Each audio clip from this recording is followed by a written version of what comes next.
I know we're live. I was just waiting because it was kind of funny. Welcome to Taco Tuesday. We haven't had one in like multiple weeks because there's been all kinds of bullshit. But, you know, that's what happens when you have families and immune systems and all the stuff. But we're here this week and we're extra excited because we have Marcy Heel. Marcy is awesome, and she, on one of our last shows, was extremely chatty patty with us, and we fell in love. So we said, you have to come on the show. So she's on the show tonight. And tonight, Dory, do tell us, what will we be talking about? Today we're going to be talking about anxiety, depression, and gender roles. Ooh. Patriarchy. Sorry, did that just slip out?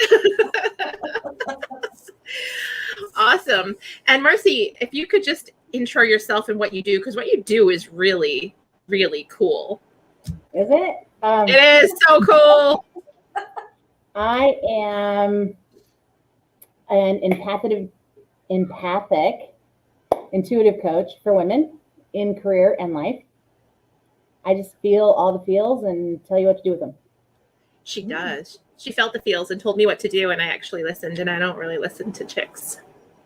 Not even, my mom. So I don't listen to men either. I don't listen to people. I'm a know-it-all. Look at him being so transparent. Nobody's going to like me. Dory, you know what? I don't think we've talked about what you do recently. So spill it, sister. What I do recently? What you do. We haven't recently talked about what you do. Is that? Yeah, there we go. We haven't talked about what any of us. Yeah. So really? I'm an author. I am a motivational speaker, and I am a recovery coach. What I do is I work with women that have been through trauma or coming out of the other side of addiction, and helping them to be able to find their confidence so that they can thrive in life. My saying is life's not about just to survive. Life is about thriving. Awesome. And you, Miss Melissa, tell us what you do. Well, of course, that was all in the lead up. That's why we're talking about it. So I am Melissa Anderson, and I own Lipstick CEO for Badass Dragon Slaying Women. And I teach female coaches that are new and aspiring how to create a magnetic story and then build a business around it so they can make some moolah in their genius zone while impacting the whole fucking world with their passion. It's a thing that I do. And she does it well. And you do it well. Thank you. I love it. And that's actually was the reason why we talked about this, because it segues into our crappy but needed topic, right? So if you guys don't mind hanging with me for a minute, I'm going to tell you a little story. Wait, that just made me think of the Fresh Prince. A little story. Okay. So anyway, back in October, I had come through so much crap, like everybody else. We've all like either lost our businesses, had to restructure our businesses, all the stuff. My husband was basically supporting the house at that point, and we've got a toddler and a teenager, and there was just a lot going on, and we weren't getting along well. And I know that that's a common theme, amongst a lot of married people. And the joke was always, you're either going to have a divorce or a baby, right? All of this is over with. I don't want either. But it felt like we might fall into that statistic and not with a baby. So there was a specific day, and I don't know what made it different than like August or September or the day before, but we were arguing on text, and he sent me something, and it was nothing, no spectacular, crazy, ridiculous thing. But all of a sudden, it just, how some things hit you that certain way, right? You just get all in your feels. And I grabbed my phone, which was already in my hand, so I guess I didn't grab it. But I went to the other room, and I told my teenager to take the toddler into the other room. And I spent the next 45 minutes sitting on the side of the tub with the suicide hotline. It wasn't even until a couple months ago I could talk about this story, because it was something I never saw myself as an adult going through. I'm the happy person. I'm the strong girl. I'm the dragon slayer. I'm the badass. And here I was on the phone with this woman telling her that my kids weren't enough to anchor me here anymore. How did I get there? Right? how the fuck did I get there? I got there because it was 2020 and my marriage was falling apart. And I live in a small place with 2 kids and we're both working from home. But how did I get out? Right? And it wasn't that phone call that got me out. You know, that phone call made me realize I wasn't alone. And one of the first things that she said to me is, I deal with no less than 100 calls like yours, just like yours as a mom in a week. And I was like, oh my, bless her, right? For her job is so hard, but thank God for them. So now it's my job to figure out what happened. Where did I go wrong? Where did I slip? And I realized it was because I had moved so far away from my passion. I no longer had something inside me, because ultimately it is nothing around us, right? That whole, you have to make yourself happy. Your kids, your spouse, your job, your money, your car, your house, none of that can really make you happy. It has to be inside. And I'm at my happiest when I'm helping other women, when I am lifting women who either feel they're too fat, too skinny, too dumb, too smart, too, you know, all the things that too much. That's where my zone is. And I spent the next, 6 months building my entire business around what can I do to help other women who went through what I went through and want, or not even just, you know, not that, but went through wanting to start a business and just not knowing where to start, wanting to pivot to online and not knowing what to do, knowing that they have a genius zone and want to become a coach, but how to do it, the technology, all that crap. And now I wake up and no matter what I face in the day, because it's still hard, right? It's still crazy. I know that I'm going to have at least one conversation that moves a woman forward. And that brings me such joy. So that being said, that of course it didn't get rid of my anxiety and depression, right? That stuff, that's a managed thing. You have to manage that. But what it did is it numbed my triggers. Does that make sense? Like the triggers I used to have, they're not really there anymore because I'm living in my purpose. And I'm making money with what I'm passionate about. And there is absolutely nothing better than that. Nothing. So that being said,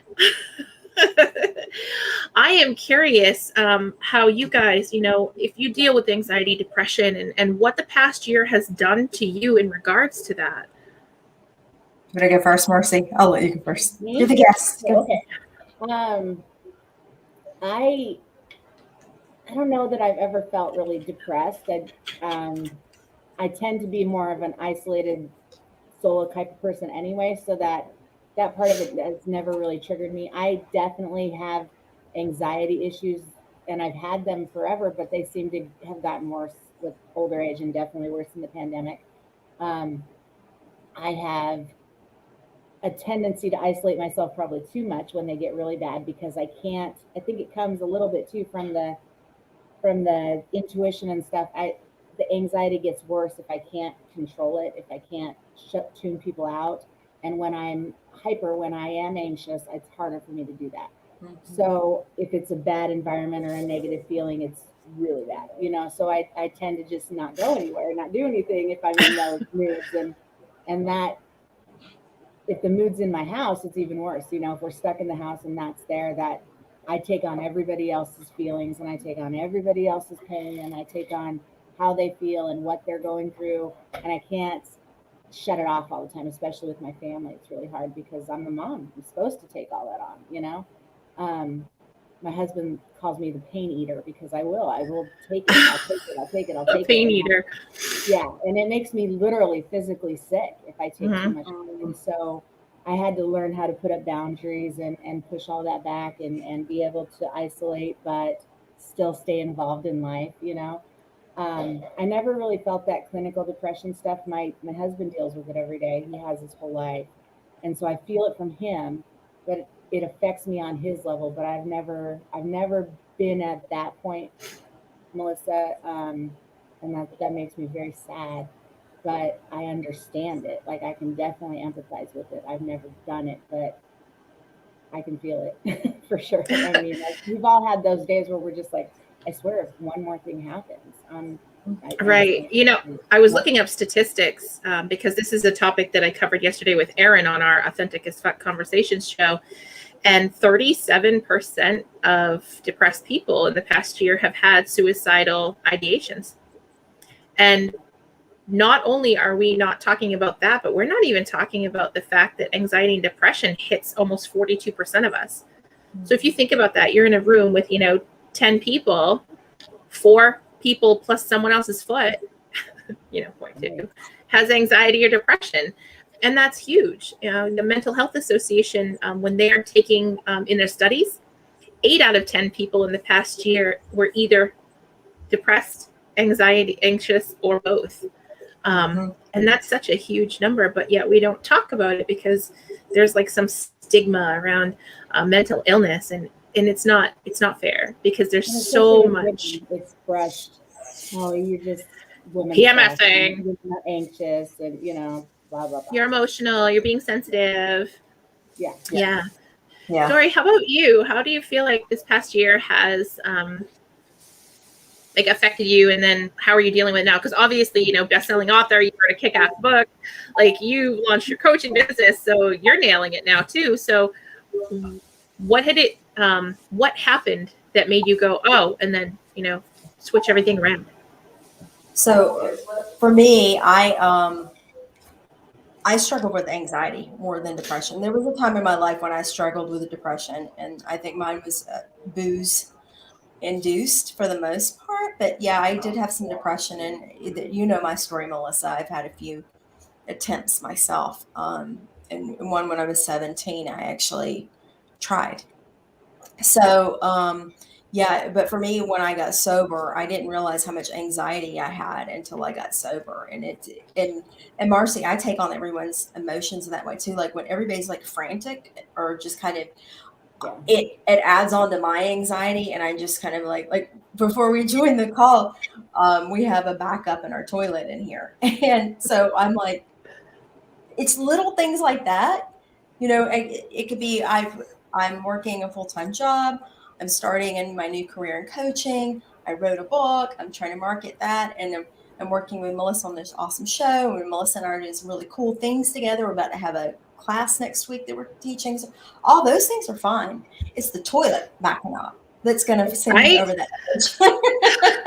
So it perfect segue into gender roles, right? Because I think now that we're forced into the house and we can't really leave, it feels very 1950s for some of us. Like, I never want to touch laundry again, and not my laundry, but like towels, house stuff. Like ever. I feel, and I even to now, I mean, we just hired somebody to come in and help with stuff starting this week because it was just weighing me down. It's too much. But I have been wondering, like, how the 1950s woman wasn't like so resentful to her husband. Like, was it okay? Maybe she didn't work, right? But there was that point where things started to shift, and I am grateful that we're working now. Right? Yeah. How many pictures are they holding martinis? They're holding martinis, right? That is such a good point. But the gender role thing, I think, has really come into play in the past year because we've been forced into our houses, and it shows how much we do. And when I was able to leave to work and I came home, it was like, that was work stuff. This is home stuff. Now that the office is 100% here, it's all the time. Yeah. It's all the time. And it's a lot. And I think that is contributing to a lot of us females, women being like, had enough. Like, this is, but there's going to be anybody that's listening should become a housekeeper, like become, because you are needed. Like, I was searching for one up here in Maine, and it is so hard to find. In Georgia, there's like everywhere, right? But up here, it's so hard to find. So we need more. We need more help. Like, what'd you say? Before they got here. Like, that would make me anxious. That would give me anxiety. You would have to clean before they come. I do that. I straighten up. Yes. I've never done it. I can't. I think Melissa, I think it's a lot of it too is because it's in your face all the time. when you leave for an office, it leaves your mind for a little bit. But when you're here and you can't go to the bathroom without saying, oh, you know, Laundry. look at that, or laundry, or my favorite is the toilet paper roll runs out, and the empty spool is still on it, and then the toilet paper is sitting right next to it. I'm like, okay, I'll play. I'll do it. I've stopped. I actually stopped. Like, there are things that I've given up on. Like, at this point, I'm just like, I give up because I can't fight the battle. Like, I'm mentally exhausted from what I'm trying to accomplish. I mean, like you had already prefaced, and I'll talk about this a little at the end, but we've got this 5-hour class coming up that's a boot camp for women that women are going to expect and pay and will get an entire plan, but that's going to fall on us, right? That's going to fall on the 5 of us that are teaching it to do the best that we can. That means that I can't be taking the next week thinking about who's washing the fucking towels. You know, how's this going to get cleaned? How the cabinet's going to get wiped off? I don't have time for that. And giving Ready that control, like Marcy, you mentioned you'd have to clean first. I did. Like, I definitely picked up my kitchen because it had all my like extra stuff from my cosmetics company. I'm like slowly selling off packaging, but it's all in the kitchen. So I took an entire day and cleaned all that up so that when she comes in, she's not dealing with that. But I realized if I didn't release control of that, I wasn't going to be able to function. I'm not going to be able to achieve what I want to in my business. And ultimately, that's more important than this woman coming in Friday morning and thinking my family lives in a dorm room, which is exactly what the hell she's going to think. But what she thinks doesn't Why matter. is it on us to even do that part? Like, I would have to make that choice. Like, I would have to, you know, do that. I'd have to hire somebody. I'd have to do the cleanup. I'd have to, and it's like, it's still, know. It's just easier. Like, I just do it at midnight. It's just easier. Yeah. That's me. I'll do it. I got it. Yeah, I'm past that now. Like, it's affecting my personality. Like, it's affecting my home personality, who I am. I know that I'm not as good of a wife when I'm this agitated all the time. So this was such a big step, and it actually came up. I hired a coach for trauma responses. And this was one of the first things she told me that I needed to do, because my trauma response is extreme independence. I got it. If you're not going to help me, fuck it, I'll do it myself. And that's not good for me. It's not good for my business. It's not teaching my daughter proper expectations. It's not teaching my teenager what he should be doing. And it's not fair to my husband, because I'm just doing it and then silently seething, right? So, and it feeds my anxiety. It makes me more anxious because I'm like, I have all this stuff. Oh my God, my list is like 100 pages long. So it's tough. And as women, I definitely feel the past year has been harder on us. And then you add in starting a business, switching your business, all this extra stuff. It's crazy. You just brought up a really good point, though, something that I like what you said when you said, I'm teaching my daughter, giving my daughter the wrong message. I'm giving my son the wrong message. And I like that you said that, because I get stressed out because I'm not doing the things I used to do. I don't cook nearly like I used to. We eat out a lot. So, but you know, it's just by the time the day is over, that's the last thing I want to do is stand in the kitchen for an hour and then, oh, by the way, clean it up afterward. But then what am I teaching the rest of the family when I do that? You know, I'm not here to be a martyr, right? And that's what I have to realize. I'm not here to prove that I can do everything. I shouldn't be doing that. So I need to either ask for help or go through the drive-through. Yeah, just because you can do it doesn't mean you have to do it, right? That's and right. We've started getting takeout like 3. Well, we don't go out to eat because we're, you know, super vigilant anti-germers. But we do get takeout, and we'll get takeout from like Longhorn. And I'll tell you, it's pretty funny to eat a filet from not a plate. It's weird, but we've gotten used to it. But it helps me to know that I don't have to cook every night. Yes. Because if we didn't do that, there would be even more pressure and resentment, right? Because I would have to. And I love to cook, and I've noticed I haven't wanted to as much. And I'm a nurturing person. Actually, as a wife and a mom, I'm a nurturer. But the more agitated or the more obligated I feel, the less that that feel behind it, right? That warm, fuzzy, like, oh, I made muffins with Esmeralda on Saturday, and it was so cute. And it was fun, and I got the feels. I got the, oh, I'm momming, and she's babying, and this is adorable, and the boys are going to eat it. No, it's all wonderful. But I don't always feel that. And then I'm a woman, and I'm not putting this on us, but I don't come out and say, hey, handsome husband, could you rock out some dinner? I'll be looking at the clock at 8:30 like, why couldn't you just know I needed some help? Like, you know what I mean? But that's not how men operate. This is not how they operate. It's just a proactivity is a, but if I ask, he'll do it. But then extreme independence. So it doesn't make it any better. Like, I've been married forever and it's still the same. Yeah.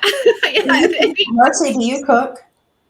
I do cook. I cook mostly on the weekends. Like, I've given the whole weeknight thing because our schedules, I mean, my daughter works and she's got soccer and my son has soccer and then this and that and calls at night and so it just doesn't work. If I cook a whole meal, it sits there and nobody eats it, you know? Yeah. So I make sure there's food available. That's about the best I can get for right now. And on the weekends, we make sure to sit down and to have it together when we can and that kind of stuff. But I don't kill myself over a meal at night, no, because I don't love cooking, number one. Like, I love it if I have time, but it's not my favorite thing in the world. But I get agitated. I have to say this. I get agitated when people tell me I'm eating out too much. And I'm like, well, then come to my house and cook. Right? Because I don't know what else I'm supposed to do. You should prep on the weekends. My weekends are just as busy as my weekdays, folks. Right. But how nice for you that you have that availability to, and I bought the glass. They have glass bento boxes. I was so excited. I'm like, oh, food prep in glass? It's like a dream. Yeah, they're still in the box. They came in like 3 weeks ago. They're in the box because it would require me to have multiple hours to be in the kitchen and making stuff that not only can be cooked relatively quickly and frozen, but isn't going to taste like shit when it's thawed out. And I hate leftovers. And the stuff that I'm going to be cooking, Jack will eat it because he's like kind of he wants to eat really good, but he's also 19 and he wants hot Cheetos. But it's really difficult to invest that amount of time into food that only I'm going to eat. And I don't even like I said, I don't like leftovers. So I haven't dove in yet. And I need to, but man, it's just so much easier for the other people to make the fire and the pans and stuff. I get it. They, when they say you're eating out, you don't know what's in the food. You don't know how much salt was put in. You're controlling when you're cooking and that sort of thing. But okay. Yeah. I may slice a finger or something in there. So because I'm distracted. So what is it gonna? It's.